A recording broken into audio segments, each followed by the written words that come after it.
What up, my freaks? RuinusInsight here with part, I want to say 28 of my Total War Warhammer 3 modded Archaon the Everchosen campaign.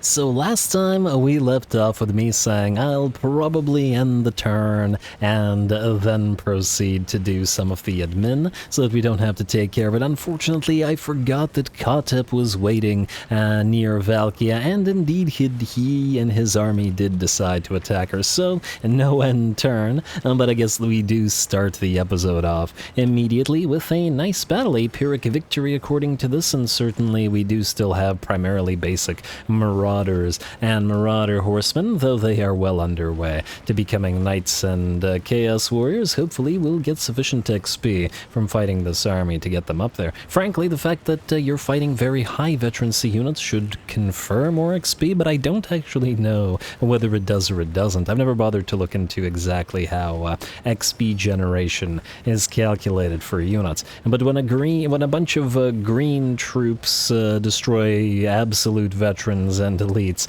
it feels like they should get rewarded for that trial by fire. Anyway, before we get started, once again we did manage to reach the engagement threshold, and we'll do an hour-long episode for this one, though once again the likes do hover on the edge. Still, the edge is good enough, and the episode will continue in that light, or the episodes will continue in that light if we get 300 likes and 50 comments for the next episode as well. Anyway, that's all I gotta say. I believe we're ready to go. KHATEP is on his Casket of Souls mount, which means that's a prime target for Valkia to hit immediately. I'll be curious to see how long he can survive in melee against her. Go.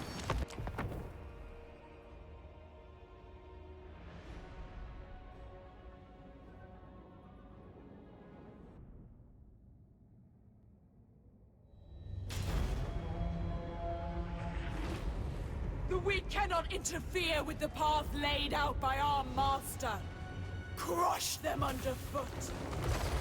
All right, I love the I love the or not the expression so much as the intonation with which she says crush. She just said it with so much enjoyment. Crush them. It's just great. Anyway, here we go. You know, I've been very happy that as soon as we got Valkia on the field, we've been getting a lot of good fights for her. Granted, out of the Tomb Kings only so far, but yeah, we chucked her right into the deep end, and I think that's the only way both she and Khorne would have it.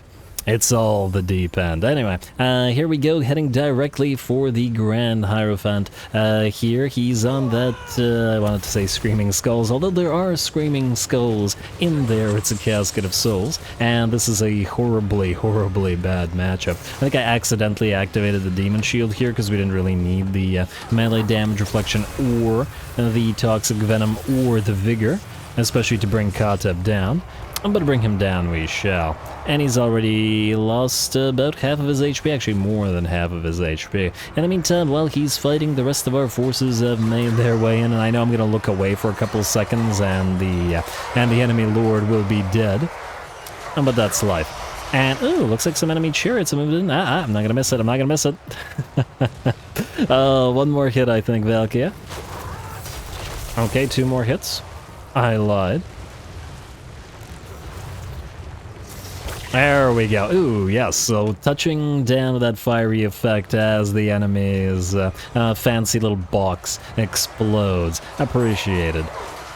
Alright, very nice. Anyway, looks like our trolls working very nicely in concert with the Exalted, or not Exalted, with the Chaos Warriors of Khorne here. Dulax is certainly doing the work, though I am sure that the Marauders are having a much less easy time of it. This one's down to about half HP, and this one's at 3/4. We have another little mini fight going on over here, but with the Knights of the Brazen Throne helping the Marauders out. And, ooh, this is a nice shot. That's pretty atmospheric, I gotta say. With that sacrifice up, it looks like Khorne's gaze is truly upon us, or at least it was while the effect was up. And some nice shots of these guys fighting in the trees here, though of course Nehekar Horsemen versus Skull Crushers is not going to go well for him, and frankly, it's a waste of time for the Juggernauts. Skull Crushers, who are going to head in to fight the enemy Necropolis Knights instead. The rest of the battle is going decently well, though it looks like these two particular units of Marauders are pretty much done for, or, well, not dead, but are going to rout. They did have to fight both Ushabti and Sepulchral Stalkers, both at high ranks, so that's hardly surprising. Not to worry, while the enemy center has held off fairly well, and enemy has used a banishment on us. Looks like it clipped to this particular warrior, but it looks like I think they tried to cast that banishment on the Marauder horses, who simply were able to ride right past it. So that was a waste, is what I'm getting at. Valkia, though, you should really make sure that you hunt down those mages.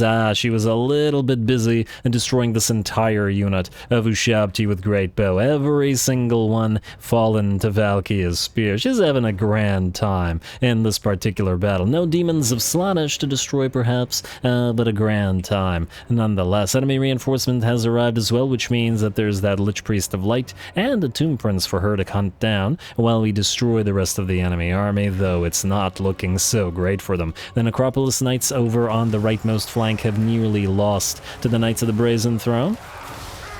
And without something like a Necrosphinx to back them up, there's been no problem at all. Still 30 out of 30 units on the Knights here.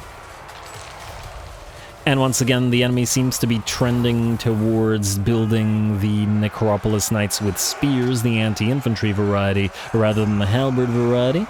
And while I'm sure that the anti-infantry variety is helpful against the Khornate warriors, it's certainly not super great against the Knights of the Brazen Throne and all the Skull Crushers that will eventually be in this army. Ushabti facing off against some of our Khornate Berserker units. Or at least the equivalent here, the Marauders of Khorne with dual axes. I think it was a nice touch to make the regular Marauders of Khorne, the sword and board ones, move in decent formation, but then the Berserk units, the Marauders of Khorne with dual axes, move in a loose formation instead. Because they didn't have to do that, so it's a nice touch.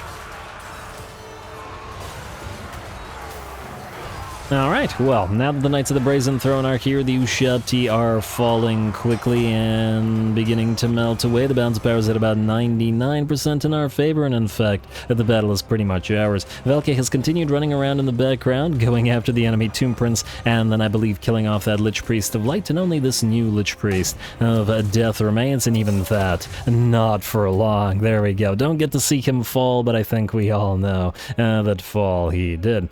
Lovely. A heroic victory for Valkia this time around. Perhaps Khorne would have liked a little bit more in the way of losses for our side, but hey, the enemy did still manage to make our center Marauders rout, so props to them for that, if nothing else.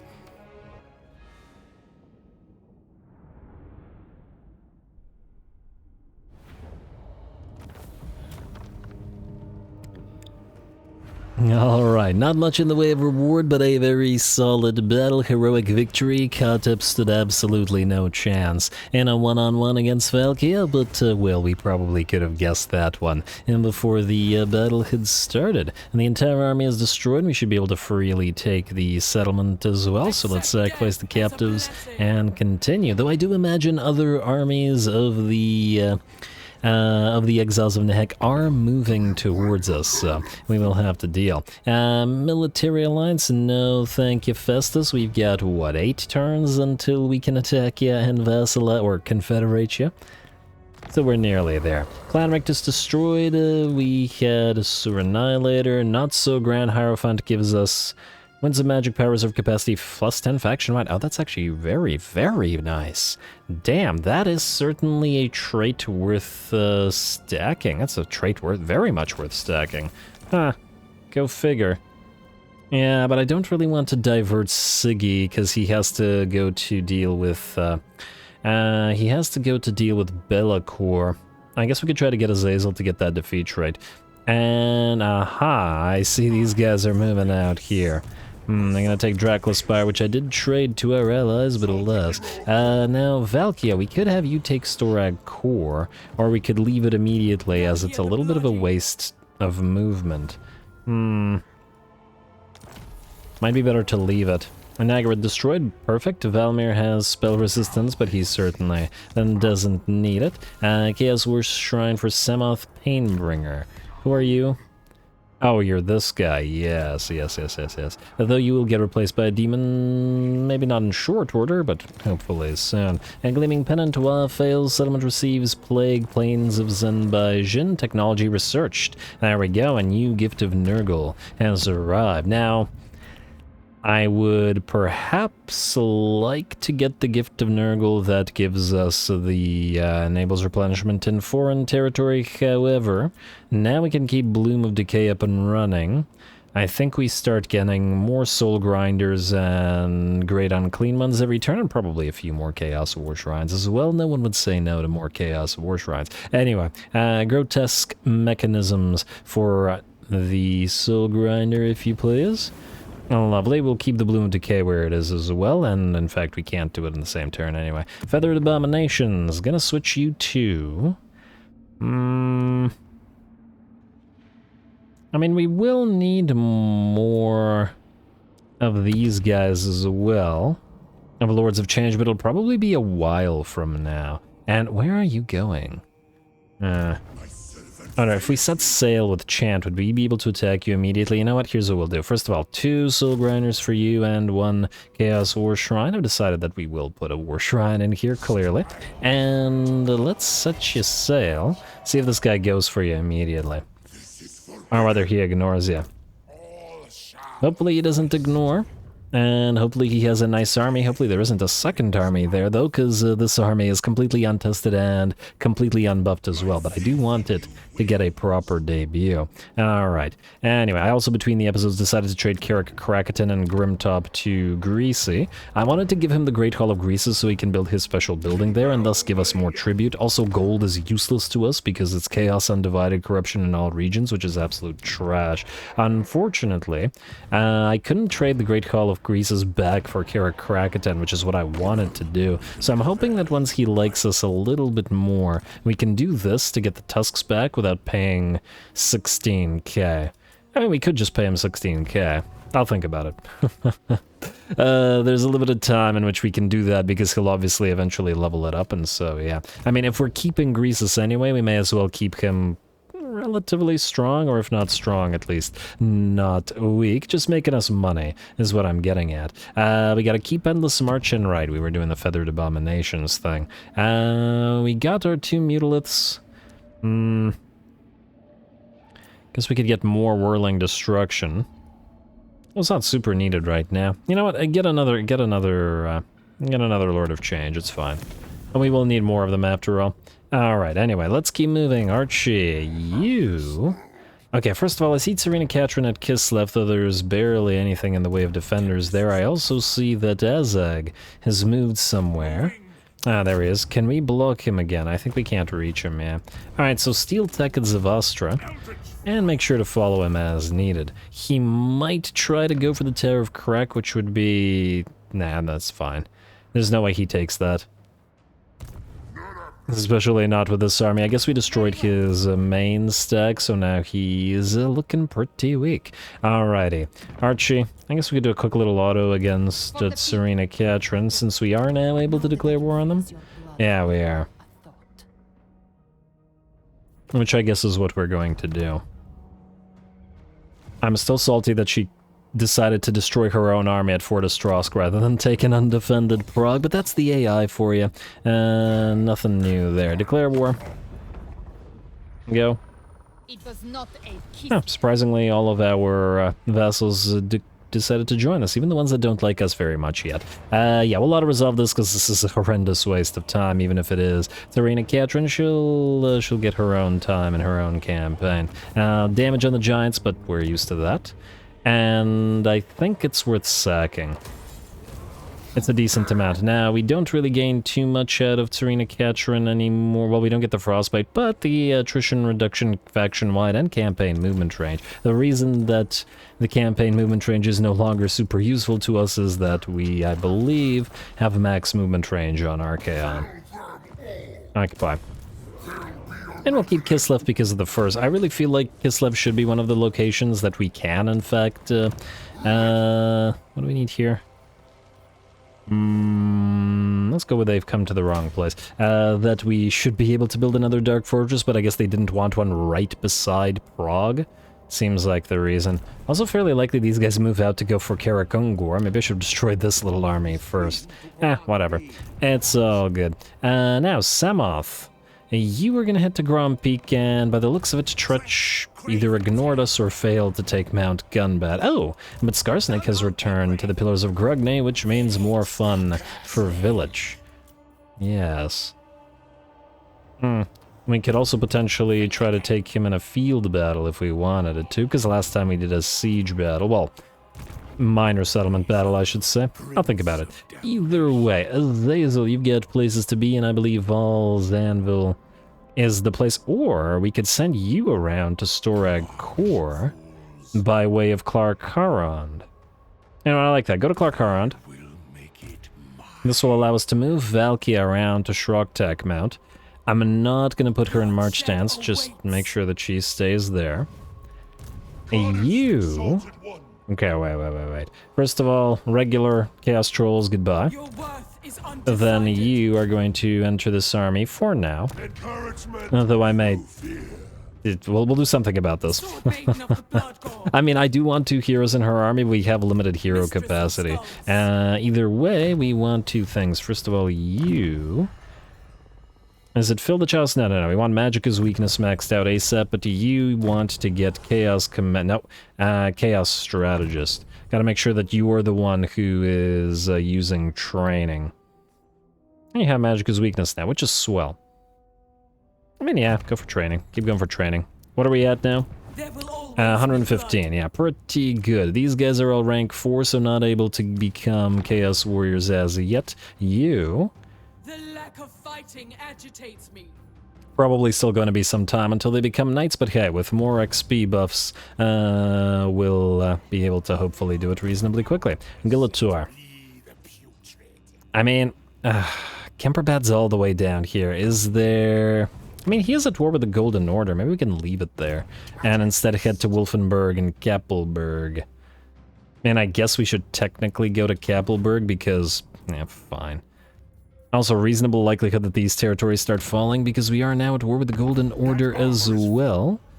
Actually didn't necessarily want that. Oh, yes, this was a thing I did in diplomacy between the episodes. Skavenblight are now our vassals. The only way to get them to do so was to join their war against the Golden Order and against Arguelon, so I did so, and now we're at war with those guys. They might actually sue for peace before Archaon comes around, but I did want Ikit, and I did want Skavenblight, as it is a tier 5 settlement with all the Skaven goodies available there.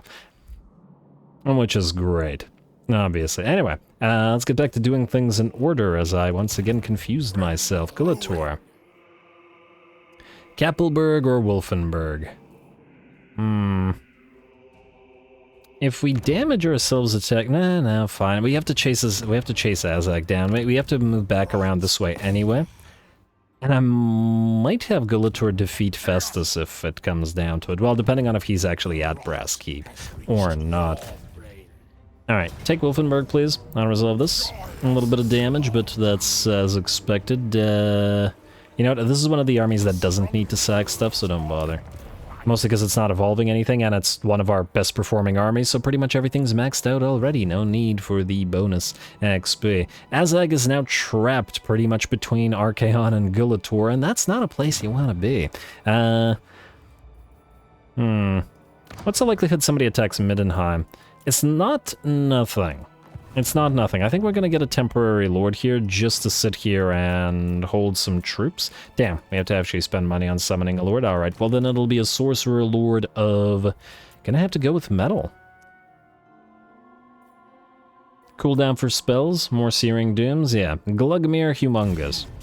I do like the name though. Let's go for Searing Doom for you, and then let's get you some basic troops. Let's get you just some Marauders here. And do we want to switch them to any kind of Marauders? Ooh, we can get cheaper Nurglite units, and they do have a poison on them. You can get great weapons on those walls. I think we'll do that. Marauders of Nurgle with great weapons. Alright, they can help hold the walls in case these guys get attacked. I'm hoping that there isn't a full stack adviceman, but there very well could be, though I do see rebels there, so even if there is, it's probably a busy full stack. Alright, Kolek, keep moving this way. Oh, thought you were gonna go that way, but I guess it doesn't really matter. Kukhar's nearly arrived at the eastern colonies. Siggy, you are waiting for your single unit of aspiring champions. We'll send Valmir after you, though. Valmir, would it be faster to go this way than by sea? I don't know. I guess it doesn't really matter. Siggy, go grab this shipwreck. Dastan Cold Eyes there, and oh, I guess we won't heal here, which is a minor issue. Explore the island, do a quick little auto-resolve, though it probably won't be kind to our Hell Scourges. And it was not, as expected. And we got a little bit of bonus XP and a little bit of bonus money. We are in range of Dastan Cold Eye, though. And we have been fighting, I mean, Sigvald did fight Dark Elves. And, ooh, Alariel is getting up here as well, huh? Hopefully she doesn't take out, Be'lakor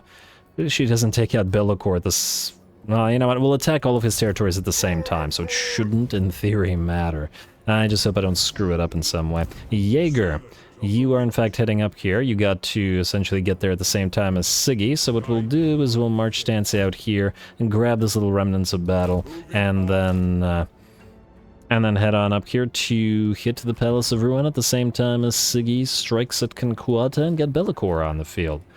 Somebody suggested we send Be'lakor to Bretonnia, and that's probably, frankly, what we're gonna do. Village, you've got a fight ahead of you. Give me a second on that. Malapex Rune Smasher, you are still healing. Well, you know what? You could probably still sail out, grab this island, heal back up, and then sail to Cathay. It's still some time until we can get you one of each demon, effectively. Chant. You will probably need at least 6 horsemen. How close are you to the canal? Getting there. Are we able to... Is this the fastest way? Okay, fine. Is the Sentinels part of... Yeah, it is. Alright, whatever. Go here. Frankly, on the other side of the canal, we'll still be able to pick up the rest of the horses as needed, so not a big deal, and he'll get there rather quickly to help Archie out with conquering the rest of the stuff currently belonging to Mr. Throggy. You cannot reach Ground Peak, which means you are moving here, you're gonna raid for a turn, and then you're gonna hit Ground Peak right after. Oh, it does have some decent defenders. It might be worth a fight, though, to be fair, it'll mostly just, by fight, I mean, be a bombardment. Which we have a tendency to do. Anyway, Siggy, I think it's time to fight. Do we have to? No, but as you guys know, I'm disinclined to say no to a good fight. Driven by lust? For you, Siggy, I should really get your Root Marcher, but we didn't have his unique traits because the AI didn't give them to us, so we're getting them now. And what else do we have here? You, max out scouting, please. You have Delusions of Grandeur not maxed out. We need as much speed on the army as we can get. Honestly, if we had more capacity, I'd probably get more Chaos Sorcerers of Slaanesh just to get more speed for the rest of the army, and just make them all obnoxiously fast. Onslaught. And lastly, their Exalted Hero, you do have Chaos Strategist. Let's get your Retinue Trainer, because this army does need to be evolved. And... I mean, let's max out training as well.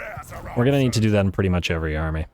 115 ain't bad. How fast are we moving now? 61 speed on the various Chaos Warriors, and 66 on the Mirror Guard. Don't really care about the speed of these guys, because they're gonna become Knights eventually. Anyway, Siggy. There you go, sir. Declare war. Glorious war. Thank you. Alright, somebody gets it. Alright, Pyrrhic of Victory. Casualties, medium. They do have an elite stack. Our Hellstriders probably won't be able to contribute to this, but it does look like a good fight to me. Go.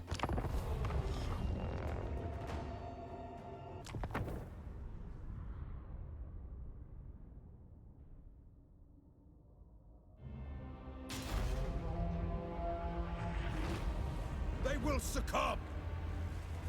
All right. I've already succumbed to fits of laughter. Oh, Sigvald.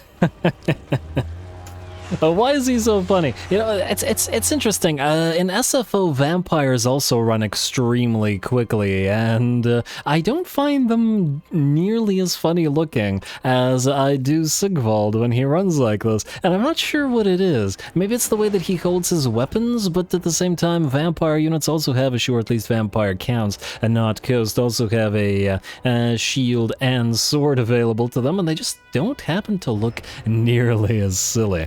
But anyway, here we go. You gotta love a good old-fashioned, completely necessary battle, don't you? Hopefully Dastan Coldeye gives us a nice and solid fight here, because, well, we're a Slaneshi army, and that's the way they like things. Anyway, and we're gonna head directly towards Mr. Dastan here, with Siggy using his sprinting prowess to book it directly towards the enemy lord and begin their duel while the rest of the army starts their own fights. We are going to summon a Chaos Spawn on top of the enemy Dark Shards here, the most hurt unit that was nearby, simply for the purpose of having them directly charge those Reaper Bolt Throwers. Though just in case the Reaper Bolt Throwers are not stopped by the Chaos Spawn, we did Vanguard deploy all of our Hellstriders in this particular corner. Oh, this is the smiley map.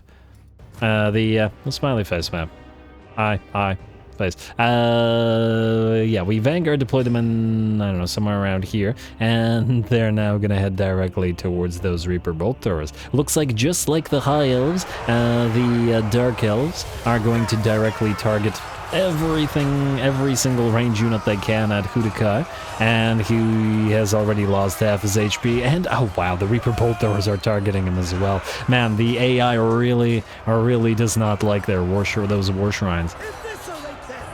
It's quite interesting. They target them, it seems, a lot more than they do Giants as well. I suppose Giants have 20,000 HP and I think currently at minimum 60,000 missile resistance, or 60,000 missile resistance. 60% missile resistance in Archaon's army at the very least, without even considering the other types of resistances they have. But anyway, poor War Shrines may be having a bad day, but I'm willing to bet that the rest of the Dark Elves are having a much worse one, especially that guy. I don't think he's getting up from that, and I don't think his friend is either. Anyway, and I don't think they're...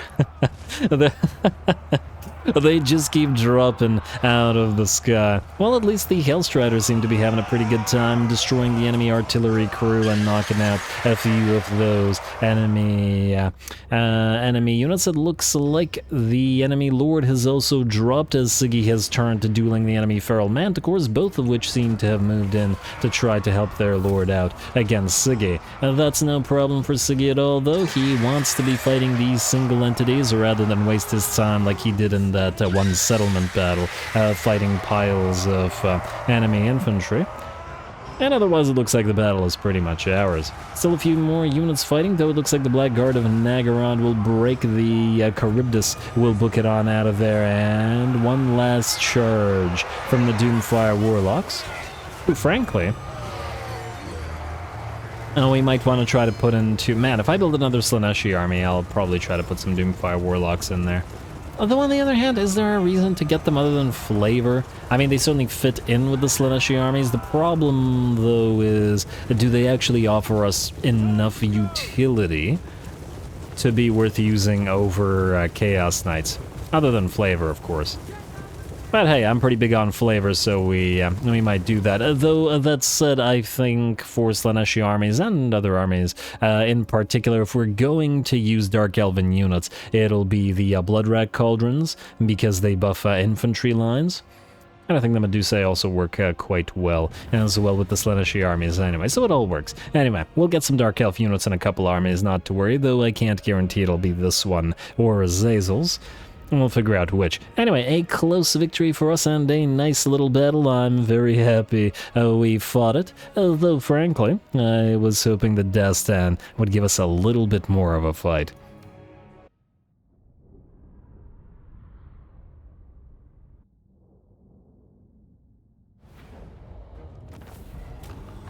Alright, there we go. A completely necessary battle, I assure you. And we got nearly 19k for our trouble. Very nice. Very nice indeed. Alright. And a decent amount of souls as well, though once again, souls hardly matter to us. Most of the army is destroyed, but they will recover, so we could potentially just leave them alone and hit them again later. Oh, and in fact, we can't catch them right now anyway. Now as to the question of, we actually do heal here, because this is not neutral water. Unlike the territories of Cathay, got another Book of Assure for us, another Barbarian, and another Student. Alright, well if we're healing here, I guess we don't need to go all the way over here. I was thinking about sending an army or two to grab Black Creek Spire and heal there at the same time, but we can always do that and do it without a lord like this. In fact, we can send Valmir to do it. Yeah, Valmir, go grab Slaver's Point and Black Creek Spire, in fact probably Black Creek Spire first, and then sail out to transfer your unit to Azazel, or to Sigvald. Although, no, I was thinking that there might be enough Chaos Corruption to just get his unit here, but no, there isn't. Bellicor has been kind of faily. Sorry, Bellicor, but you should be used to it. Anyway. Now I feel bad. Anyway, Demahar Crowbrother. Yeah, still no on those bloodletters, and you have to wait for the Tzeentch army anyway. So, and just continue not moving, buddy. It'll be a little bit.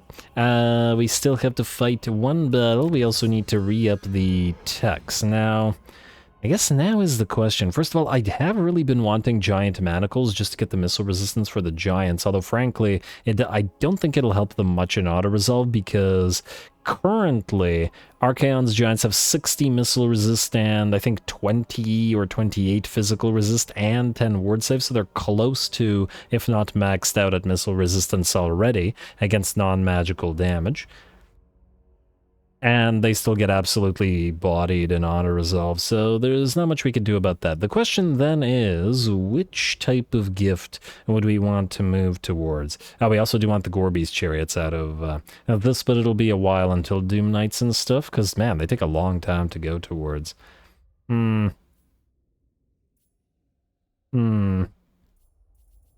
I'm inclined to say Slaanesh Gift, mostly so that we don't have to constantly switch endless march around, as that's the annoying one, to switch around, let's face it rather, so Slaanesh Gift it is. As for this, we'll start with the Slaanesh Authority, and then we'll move to the other stuff. Ooh, are these Hellflayers? No, they're just Seeker Chariots.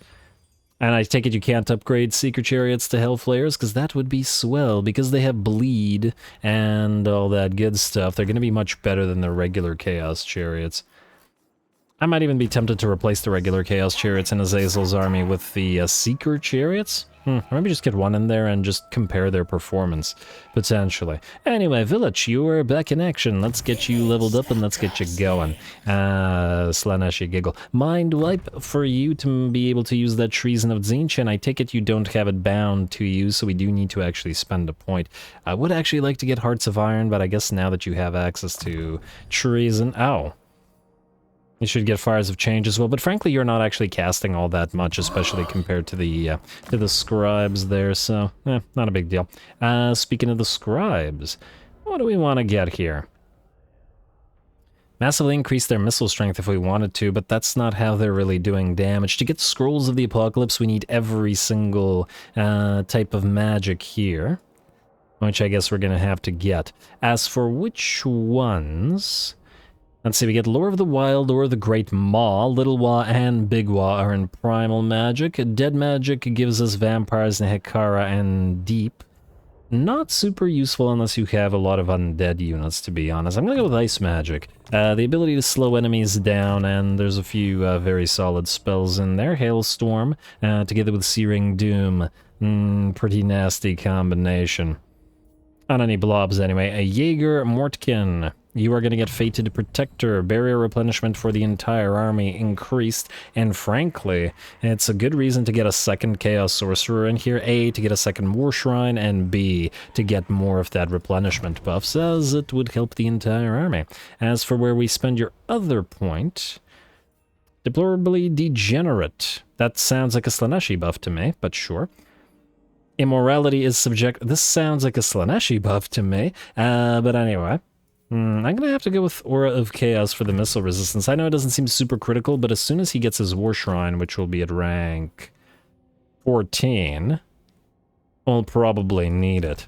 I mean, I guess we could put him on a disc, but I probably don't want to do that. Anyway, you head towards Mr. Crush over here. I'm gonna hope that SKARSNIK does sally out, though it'll be a little bit problematic chasing his troops around with this army in particular. Frankly, it would be easier to assault a settlement. Mostly because then we can put the Mutalith Vortex Beasts into to better use, and SKARSNIK can't escape that way. That's the thing. And then the auto-resolve will screw us if we... Yeah, now we have to fight the settlement, or the auto-resolve will just screw us, because the units will escape, they'll escape back into the Pillars of Grugni, then we'll auto-resolve and then lose half our army to it. Or have to fight it again. Sometimes I feel like the game is just a contest without a result more than anything else. Pyrrhic victory nonetheless, and they have 5 sets of, keep wanting to say Grudge Throwers, Goblin Rock Lobbers. I also want to double check. How's Thorgrim looking? Okay, he's not back. I was thinking, what if our army gets heavily damaged, then bam, Thorgrim comes in with a full stack of, like, Iron Drakes and other dwarfy things. Stunty things, I should say. Pillars of Grugni, away we go.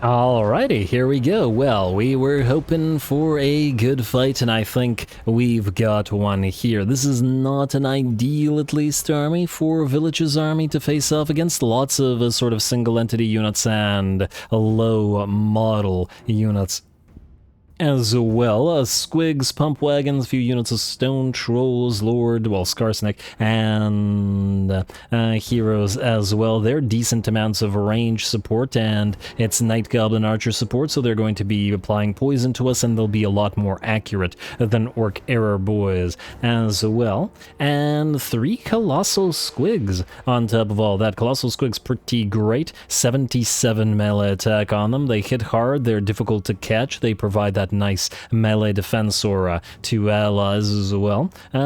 Pretty darn decent is what I'm getting that. I had a lot of fun using them in the Grimgore campaign. Anyway, all that aside, we've got an enemy settlement to crack, so let's take a crack at it and head all of our units in. Now, the other side does have a barrier, so it looks like this will be where the battle is joined. The Mutalith Vortex Beast, together with our Weird Spawn, heads directly towards some enemies, bypassing a few of the enemy units of trolls, though it looks like the second unit of trolls will move in as well to stop us. A living wall, and good for the AI for using stone trolls rather than the regular ones. Oh, and it looks like, oh wow, that's I never saw, that's really interesting. So the Mutalith sent the troll flying, and then the troll sent more infantry units flying. I like that that interaction exists, that that one unit can send another unit flying, and then that other unit can send another unit flying. Now I'm just thinking, what degree of a domino effect can I create with this interaction? How many units can we get to fly into other units, etc., etc., etc. Might take some setting up, but might be fun on a day I'm bored. But anyway, yeah, they didn't have to do that. They could have just made the unit sort of just pass through other units rather than do a secondary knockback. But anyway, here we go. We are in the sacrifices up. The Mutalith Vortex Beast is unleashing the power of its vortex. We got some spiky rollers annoying us here, and that sundered armor is certainly going to help the enemy. It looks like the Mutilate Vortex Beast has already taken about half of its HP and damage. Gotta be careful with those Colossal Squigs and Stone Trolls attacking it while its armor is down and it's poisoned on top of all that. So we pop Pan's Impenetrable Pelt on everybody here to get them damage resistance. Over on this side, we are still trying to make our way through the barricade, though another Colossal Squig did block our way. Fortunately, the Severed Claw and the other Mutilith were able to focus it down and trap it against the wall. Oh, we got a Constellation coming down. A rarely seen spell, at least in my campaigns. There we go, very nice. And I'm sure that did plenty of damage, though the Blue Scribes have had to back off as they've taken plenty of damage themselves, down to about 1.5k HP. Well, granted, 1.5k out of 4.5k, it's even when they're max HP, they still don't have a lot of HP, but nonetheless. And gotta keep them on the ground now so that they're not targeted by more stuff, and we'll simply wait until they roll into a nice healing spell, whether it be Fleshy Abundance or Earthblood or Regrowth. Ideally Fleshy Abundance because it heals everybody around, but we'll see. We'll see. Anyway, another Colossal Squig is in the fight, or was that perhaps the same one that just never routed? But fortunately, Village is leading on this side of the battlefield, and while the enemy may be able to bring down his Marauders and may be able to bring his Forsaken down and heavily damage his Mutilates, I'd still really like them to see, or I'd still really like to see them, rather, take care of Village himself. There we go, nice hit to that Troll Village, you're working, bud. Anyway, over in the background, we have not been idle. There is a lot of enemy artillery pieces here. So, we dropped our Piercing Bolts of Burning upon them, and one of them was heavily damaged enough for us to summon the Chaos Spawn. And then, once the Chaos Spawn dropped down to half HP, and we summoned the Forsaken on top of those Chaos Spawn, this allowed us to destroy, I believe, 2 artillery pieces. 2 and 3 more remain out of the 5 that were in the settlement, and we'll have to chase those down, or maybe send the Blue Scribes once they're healed up to drop a few more spells on them. But it's a little better. Frankly, I was hoping, and another summon, I believe this is the Sword of Change coming into effect. I had originally actually put the Sword of Change, or one of the 2 Swords of Changes, on the Blue Scribes, as I thought, hey, this would be a great weapon for them. Unfortunately, the recharge for the Chaos Spawn summoning on the Sword of Change is only when in melee, so I eventually put it on the Chaos Sorcerer instead, and now I believe I don't have the other one on anybody. Probably put it in the other Tzeentch army, and just make sure to put it on somebody who is fighting in melee, but doesn't actually... Fighting in melee, but doesn't actually need melee stats. Like, not an Exalted Hero, because then it's a waste, because they're usually hunting single entities. Anyway, we continue on, and are now going to be able to make our way up this ramp over here. Ooh, it looks like our Cockatrice is being surrounded by some Stone Trolls here. Or at least distracted by it, and ooh, hit by a Colossal Squig at the same time, all the while, and being focused down by some of those Night Gobos. We're going to try to get it out of there. In fact, it's going to try to get itself out of there, as it will break at the same time as this Colossal Squig. Colossal Squig. Close enough. Although I'm sure Tzeentch would be excited to make it into a squig. A squig into a squid. A squig into a squid. Damn. That was unnecessarily difficult to say. Anyway, Severed Claw continue leading the charge on the other side, where Village cannot be present, at least his most elite unit can be. And just like Village, these guys ain't going down. And in fact, they've lost basically no HP. And yeah, they're gonna be fine. I suppose we could have probably done pretty heavy damage to this enemy faction, to the enemy defenders, to this enemy settlement, simply by sending in a combination of the Aspiring Champions, or the Severed Claw specifically, and the Regenerating Spawn here, and Village himself, and then sending the rest of our army in. But I think this was more fun.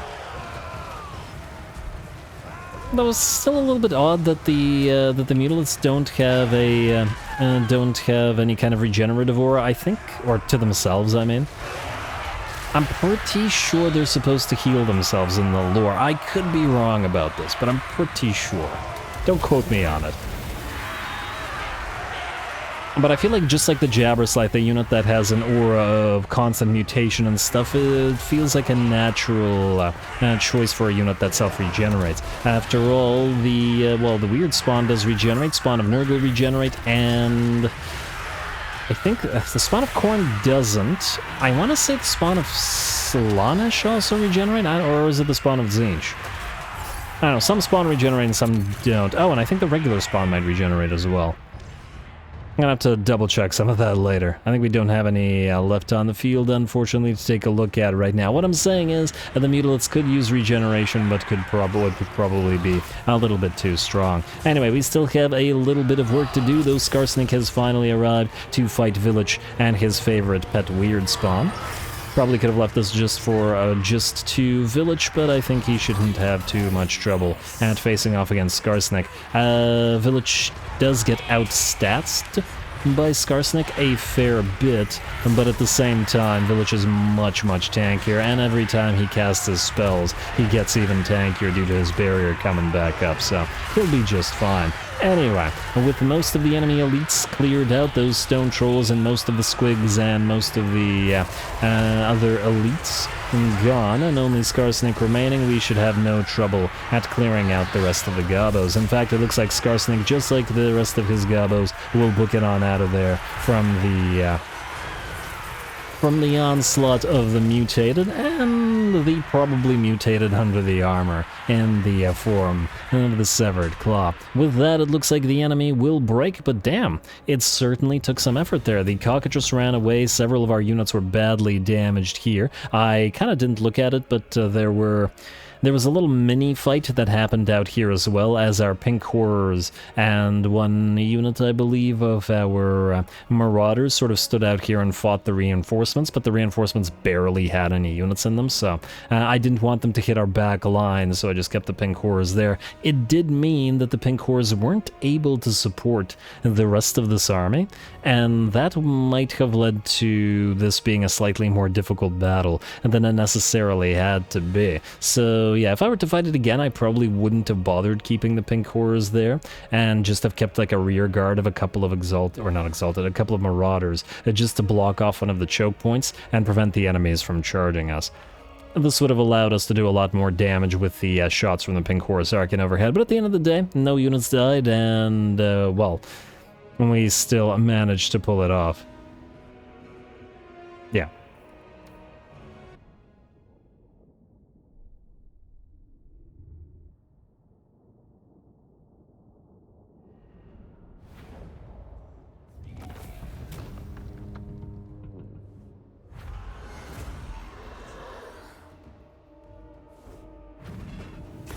Alrighty, well, you know what, after that I am in fact glad that we went for the non-field battle but the minor settlement battle route. That actually turned out to be a fairly fun and reasonably difficult fight. We got a lot of damage on our marauders and our Forsaken, who are supposed to get turned into more spawn, though I'm not sure that they're able to as yet, but they will eventually. And we got ourselves 15k in terms of rewards. Also, I do notice that this army doesn't have a lot of names, though these Forsaken will be spawn, as I said, but we need names for this one. It's one of the least named armies, considering Gullators and Kuhars are almost 100% named now, and Valkyria's got some, as I recall. Archie's is like 80% named.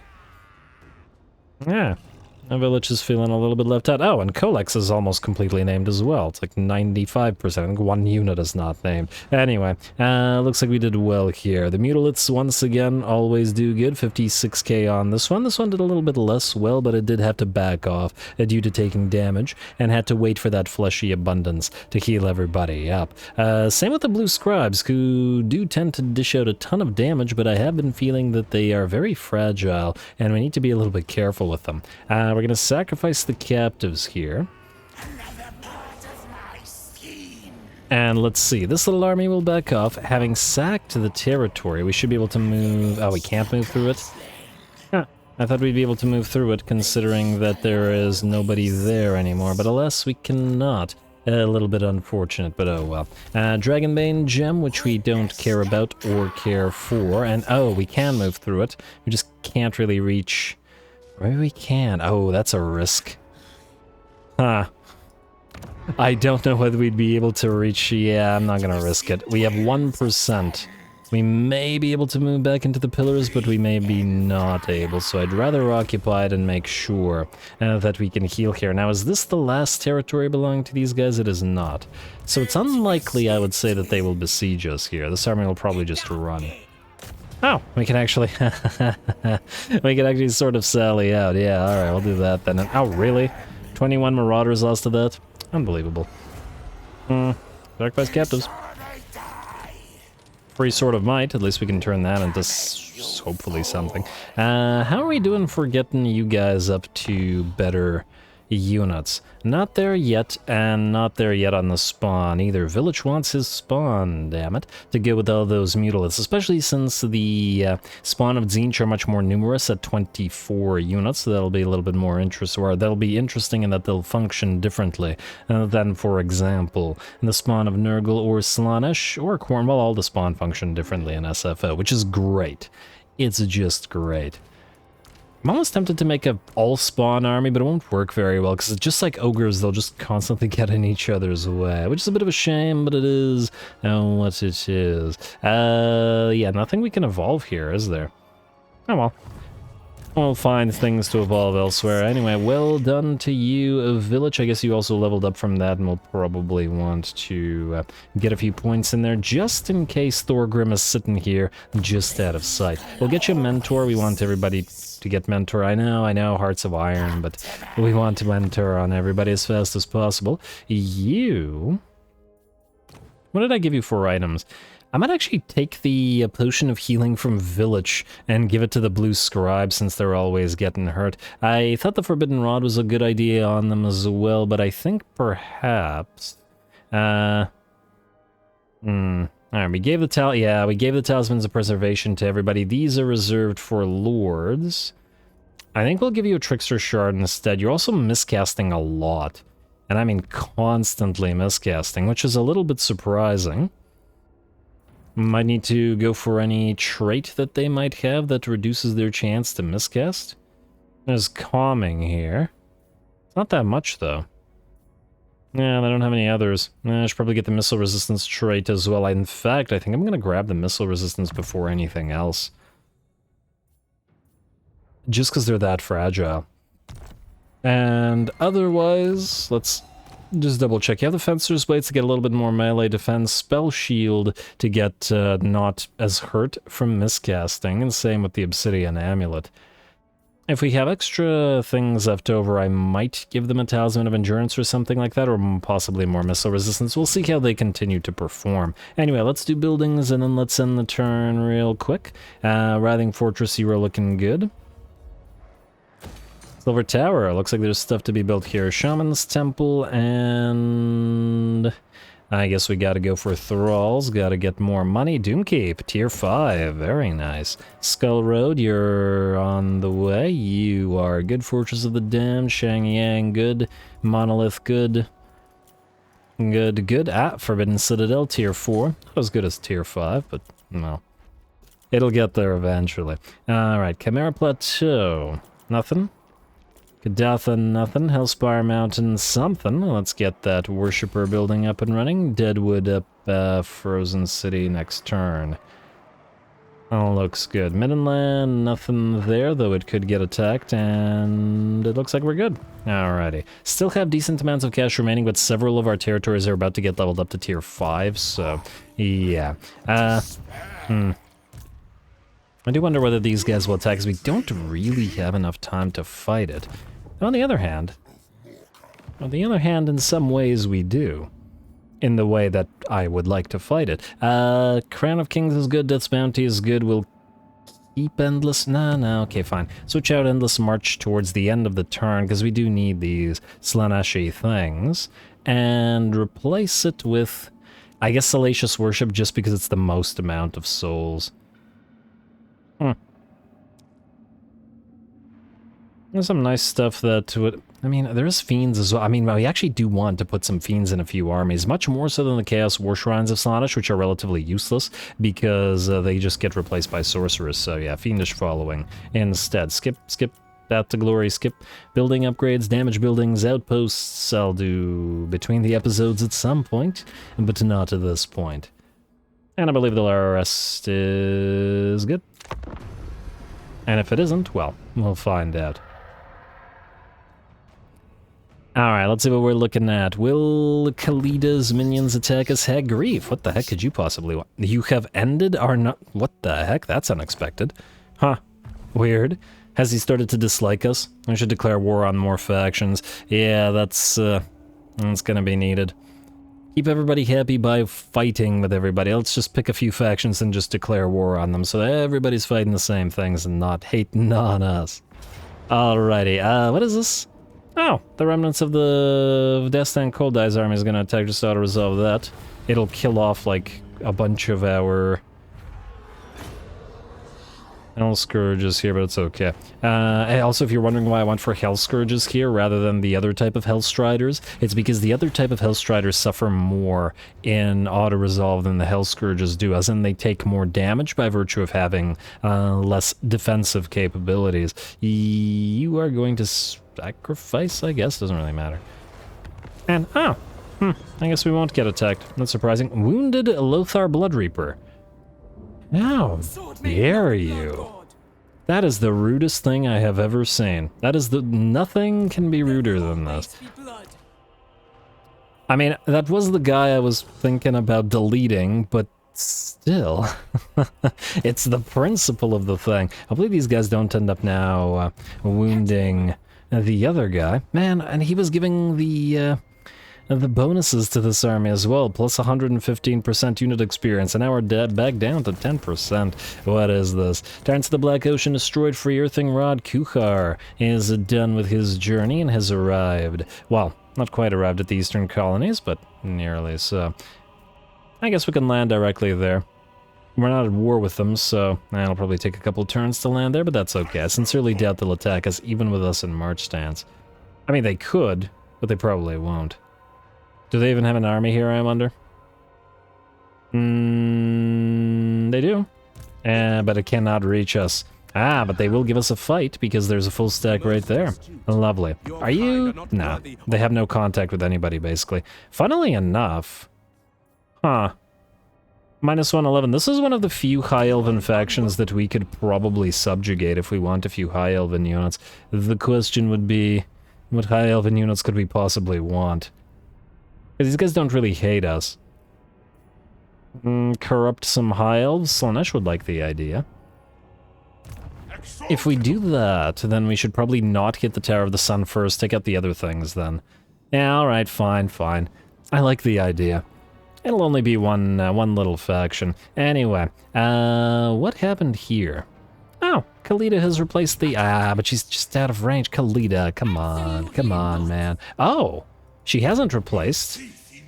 You little.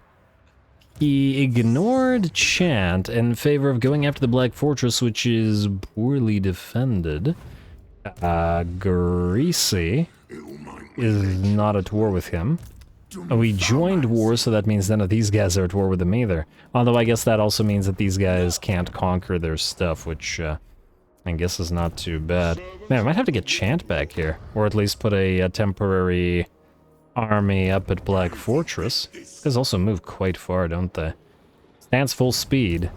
Sir, you appear to be in a ship but on the ground.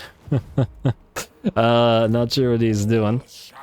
And the fact that Khalida is just outside the range of Chant makes me think that she's going to ignore us as well.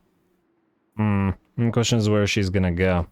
Well, aren't these guys being annoying? I guess we'll have to figure that out next time, as we can't move them right now, and it doesn't look like we've got another battle and that we have to fight right now. Azag's still too far, unfortunately, and ooh, these guys didn't move back up here, which means we can freely take Fort Jakova, which is what we're gonna do right after two things. Thing the first, we still have Death's Bounty, but we need to switch Fiendish Following back to Endless March. There we go. Alright, can't live without that. There we go. Ugh, it's 6,000 gold per turn just to have that active. But yeah, 6,000 gold for 30% movement range in all armies, it's worth it. It's 100% worth it. Alright, take Fort Jakova real quick with an auto-resolve. Close victory, eh? Oh, it'll kill off one of our giants. You know what, maybe we fight this. But if we do fight it, we sadly, I think, fight it next time as there is no time to do it right now. And in fact, I think with that, I'm gonna call this episode here. There's a little bit of admin to do, which I'll take care of this time in between the episodes, because the thing... Ooh, Alariel.